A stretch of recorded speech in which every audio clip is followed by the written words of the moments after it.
ఇప్పుడు అబ్బాయి కుడి చేతిలో అమ్మాయి కుడి చేయి పెడతారు. వాయిద్యాలు వాయించండి.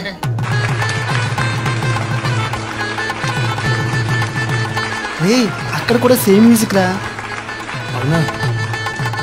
భారతదేశ సంప్రదాయాన్ని గౌరవిస్తూ ఈ తాళిని తండ్రి కుమార పరిశుద్ధాత్మకు సూచనగా ఉన్న మూడు ముళ్ళు సాక్షిగా వీరిని జత చేస్తున్నాం.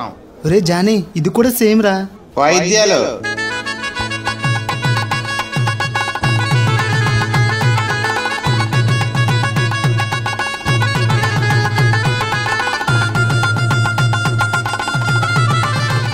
ఇప్పుడు వీళ్ళిద్దరికి మనం పోటీ పెడుతున్నాం. ముందుగా ఎవరేస్తే వాళ్ళకి మరొకరు జీవితాంతం లోబడి ఉండాలి. స్టార్ట్.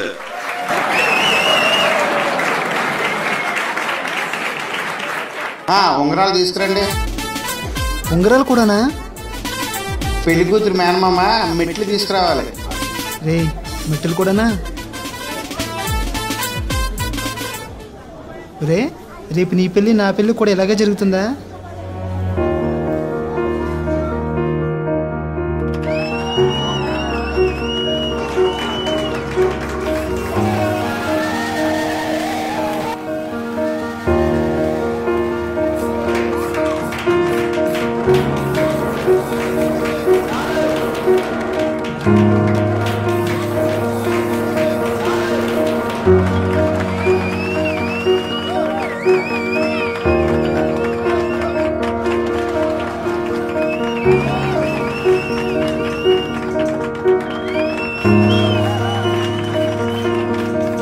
మనం ఒకసారి మీ పాస్టర్ గారిని కలుద్దాం. మా పాస్టర్ గారినా? సరే అన్న, వెళ్దాం. తిన నా ఫ్రెండ్ అండి, వేరే మతంలో నుండి క్రీస్తులోనికి వచ్చాడు. అవునా? చాలా సంతోషం నాయనా. వందనాలు. వందనాలు పాస్టర్ గారు. తిన ముందు మతానికి క్రైస్తవ్యానికి ఉన్న తేడాలేంటో పోలికలేంటో తెలియక కన్ఫ్యూజ్ అవుతున్నట్లు అనిపించింది. అందుకే మీ దగ్గరికి తీసుకొచ్చానండి. అవునా? ఏంటమ్మా, ఏంటి నీ సందేహాలేంటి? అంటే నిజానికి నాకు ఎటువంటి సందేహాలు లేవండి. ముందు నేను నమ్ముకున్న మతానికి క్రీస్తు మార్గానికి మధ్య ఉన్న తేడా విషయంలో నాకు ఖచ్చితమైన ఉద్దేశాలు ఉన్నాయి. కానీ నేను వాటిని ఎక్స్ప్రెస్ చేస్తుంటే చాలామంది నన్ను వ్యతిరేకిస్తున్నారు. దాని విషయంలోనే కొద్దిగా ఇబ్బంది పడుతున్నాను. మనకి తెలిసినవన్నీ నిజాలు అనేసుకోకూడదు. అంతమంది వ్యతిరేకిస్తున్నారంటే నీ ఉద్దేశంలో కూడా తప్పుండొచ్చు కదా. అది పరీక్షించుకుందామని మీ దగ్గరికి వచ్చానండి. చెప్పు. నేను ఇంతకు ముందున్న మతంలో దిష్టి తగలకుండా వాహనాలకి నిమ్మకాయలు కడుతుంటారు. క్రైస్తవులకి దిష్టి తగులుతుందా? తగలదు. ముందు మతస్థులు పెళ్లి కొడుక్కి పెళ్లి కూతురికి దిష్టి తగలకుండా బొగ్గన చుక్క పెడతారు. క్రైస్తవులకి దిష్టి తగలదంటున్నారు కాబట్టి బొగ్గన చుక్క పెట్టకూడదు కదా? పెట్టుకోకూడదు. ముందు మతంలో పసుపుని దేవతాభూషణంగా నమ్ముతారు. తమ దేవతలు పసుపు రాసుకున్నారు కాబట్టి వారు తమ గడపలకు పసుపు రాస్తుంటారు. మనకు దేవతలు లేరు కాబట్టి మనం గడపలకు పసుపు రాయకూడదు కదండి. అంటే పసుపు యాంటీబయాటిక్ కదా. యాంటీబయాటిక్ కాబట్టి వంటల్లో వాడచ్చు, వంటికి రాసుకోవచ్చు. గడపలకు ఎందుకు రాయాలి? ఇంటికి శుభం కలుగుతుందని, దేవతాభూషణం అని దాని గడపలకు రాస్తారు, యాంటీబయాటిక్ అని కాదండి. ఓకే. మరి మనం కూడా గడపలకు రాసుకోవడం కరెక్టేనంటారా? దానివల్ల మనకేదో శుభం కలుగుతుందని నమ్మడం అవిశ్వాసం అవుదా? పసుపుకి ఆధ్యాత్మిక శక్తి ఉందని నమ్మడం వాక్యానుసారమేనా? రాయకూడదు. పసుపు ఒక పదార్థం మాత్రమే, దానికి ఏ శక్తి లేదు. ముందు మతస్థులు తమ పెళ్లిళ్లలో కొత్త బట్టలకు శుభలేఖలకు పసుపొట్లు పెడతారు. పసుపుకి ఎలాంటి ఆధ్యాత్మిక శక్తి లేదంటున్నారు కాబట్టి మన పెళ్లిళ్లలో కొత్త బట్టలకి శుభలేఖలకి పసుపొట్లు పెట్టకూడదు కదండి.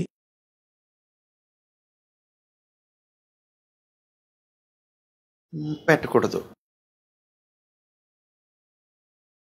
ముందు మతస్థులు తమ శుభకార్యాలు తమలపాకులు పంచుతారు.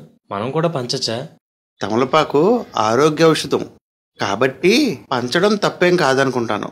అలా అయితే మన కృతజ్ఞతా కూడికల్లో కూడా తమలపాకులు పంచచ్చంటారా? పాస్టర్ గారు, ఆరోగ్యం కోసం తమలపాకులు తినచ్చు, అందులో తప్పులేదు. తులసి, వేప ఇలా ఆరోగ్యాన్నిచ్చే ఆకులు చాలా ఉన్నాయి. అవేవి ఇవ్వకుండా కేవలం తమలపాకే ఎందుకు ఇస్తున్నారంటే, దేవతలు రాక్షసులు అమృతం కోసం క్షీరసాగరాన్ని మదిస్తుంటే కల్పవృక్షం, కామధేనువు, అమృతం, ఆలాహలంతో పాటు తమలపాకు కూడా బయటకు వచ్చిందని వాళ్ళ శాస్త్రాల్లో రాయబడింది. అందుకే దాన్ని పవిత్రమైన దానిగా భావించి తమ శుభకార్యాలు పంచిపెట్టుకుంటారు. బైబిల్ దీన్ని ఒప్పుకుంటుందా? దీని వెనక ఎంత విషయం ఉందా? ఈ కథకు కానీ ఒక ఆకుకి పవిత్రత ఆపాదించడానికి కానీ బైబిల్ ఒప్పుకోదు. మరి మన వివాహాల్లో కూడా పెళ్లికి ముందు పెళ్లి కొడుకుని చేసేటప్పుడు తమలపాకులు పంచుతున్నారు, అది కరెక్టేనంటారా?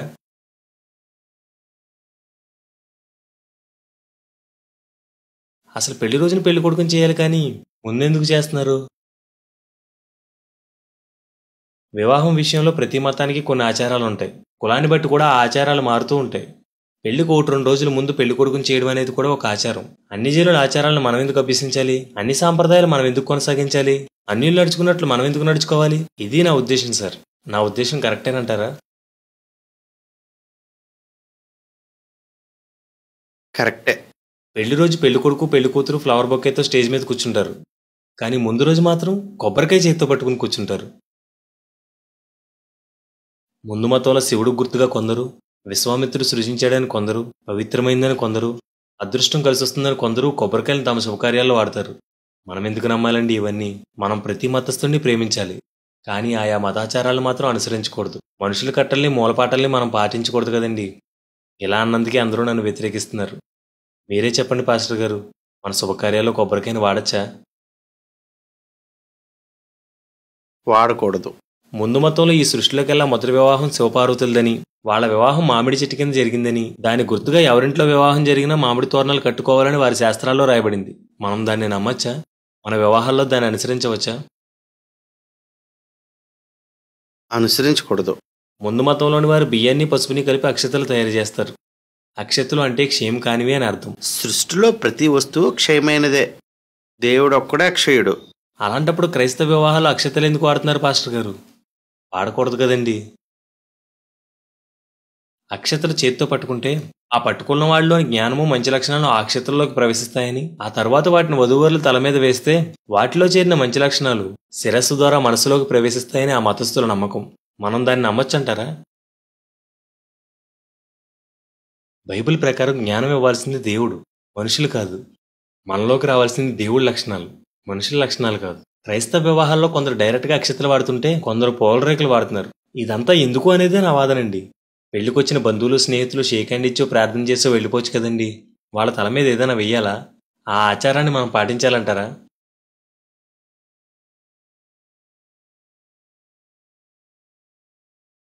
పాస్టర్ గారు, క్రిస్టియన్ మ్యారేజ్లో తాళి ఎందుకు కడతారండి? అదా, తాళి భారతదేశ సాంప్రదాయం. భారతీయులుగా మనం దాన్ని గౌరవించాలి.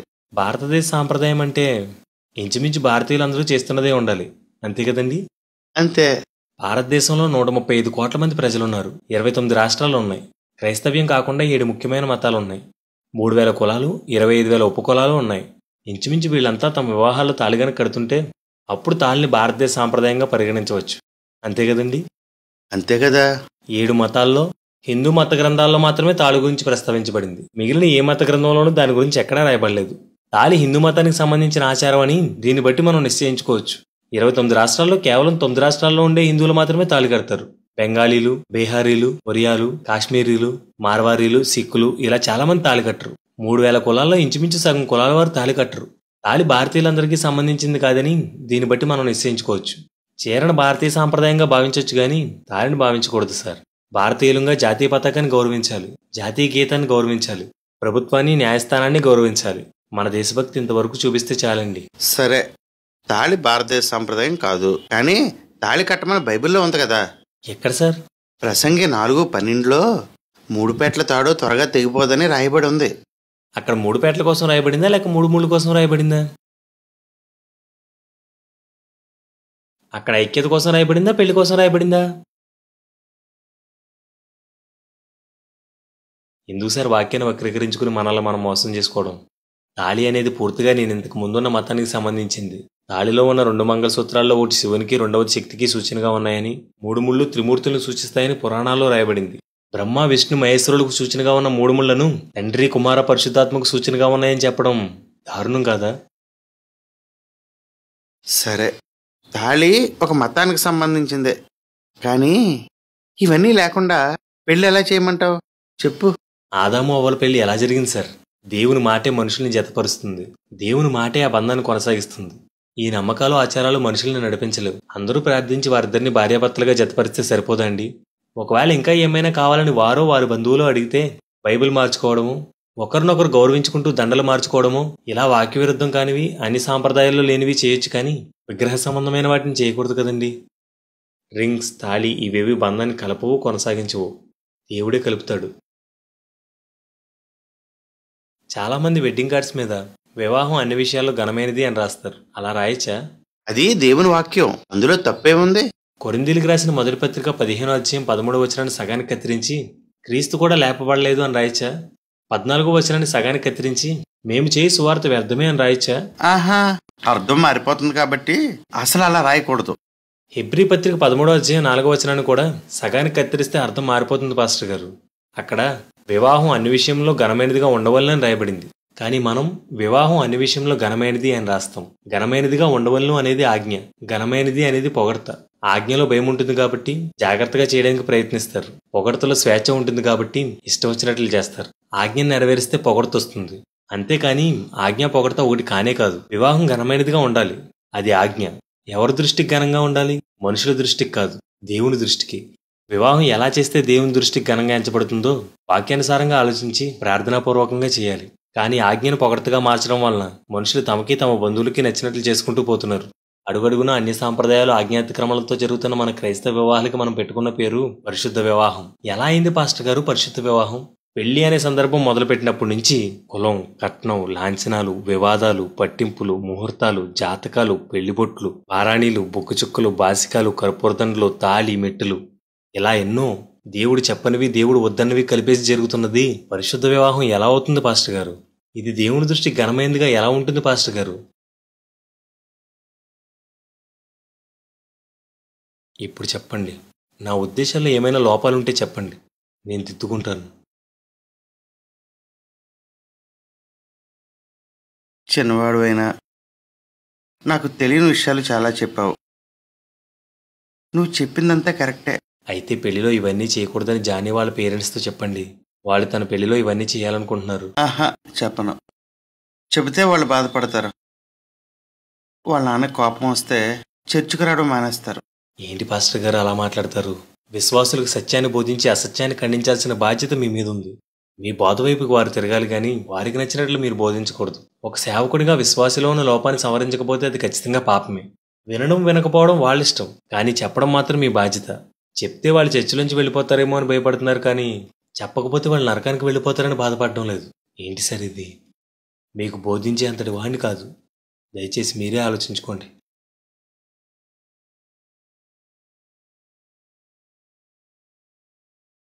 వాళ్ళ పేరెంట్స్తో నేను మాట్లాడతాను.